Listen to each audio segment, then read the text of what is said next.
Hello everyone, how's it going? Welcome back to another video, welcome back to the channel. I am here going to be doing a re-review, and the reason I'm going to be doing a re-review for this album in particular is because I want to tell you guys how much this album has aged. And today, we'll be taking a look at Demon Hunter Outlive. This is the latest album. Yes, I have the regular edition that comes with an exclusive Pledge Music promotion album cover or whatever. I have the deluxe edition up there. How has this album aged up since it's released? I would say that it's actually gotten worse over time. Now, I will admit it's an album that I enjoyed a lot when it first came out, and as a matter of fact, it was probably my most listened to album in 2017, and the main reason for that is, of course, because I was such a big Demon Hunter fan. You know, I have nostalgic feelings for them, but I think at the time I just had to let my nostalgia go. But at the same time, this was like really the first album that I really went into like looking forward to. Like, this was like the first Demon Hunter album I've ever pre-ordered and things like that, since I got into them during the Extremist era.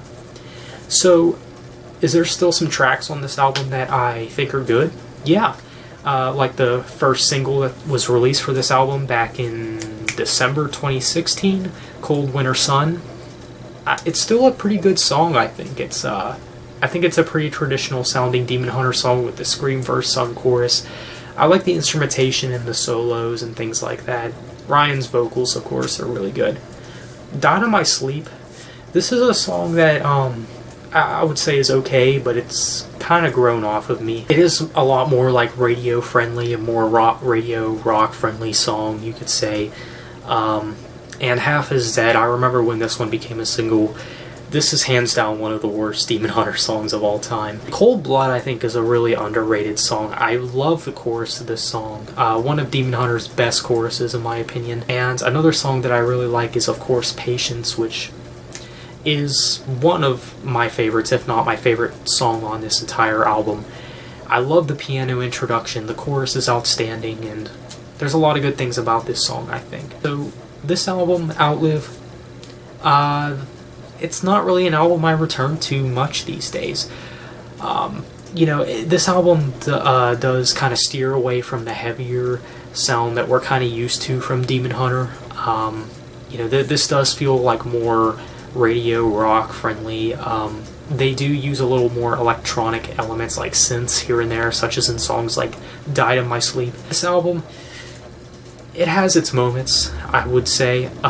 It's definitely one of the weaker Demon Hunter albums, though. It's probably the second weakest. The weakest Demon Hunter album to ever come out still, I'd say, is The World is a Thorn. I don't think any Demon Hunter album can go as low as that one did.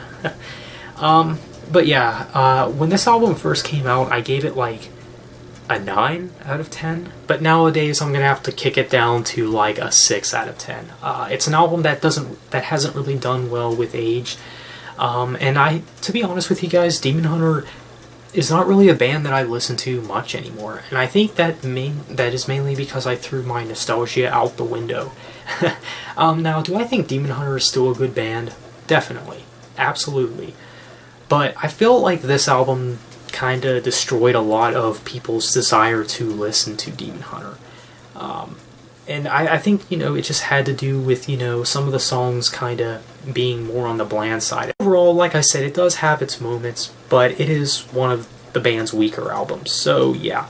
That is my review for Outlive by Demon Hunter, or a re-review, I should say. I remember this album coming out like it was yesterday. You know, I remember pre-ordering it from Pledge Music and everything, and I remember, you know, losing sleep over the singles when they were releasing. I mean, I lost my mind. I was very excited for this album, because a lot of you know I was a super big fan. And I still would be very excited, you know, when they do get around to be putting out another album. This was like one of their more forgettable albums in their discography, I would say. So yeah, 6 out of 10. What do you guys think of the album? Has the album held up for you at all? I would not recommend this album if you're wanting to get into the band. I would recommend either the Triptych, which is my favorite Demon Hunter album, or True Defiance, which is my second favorite.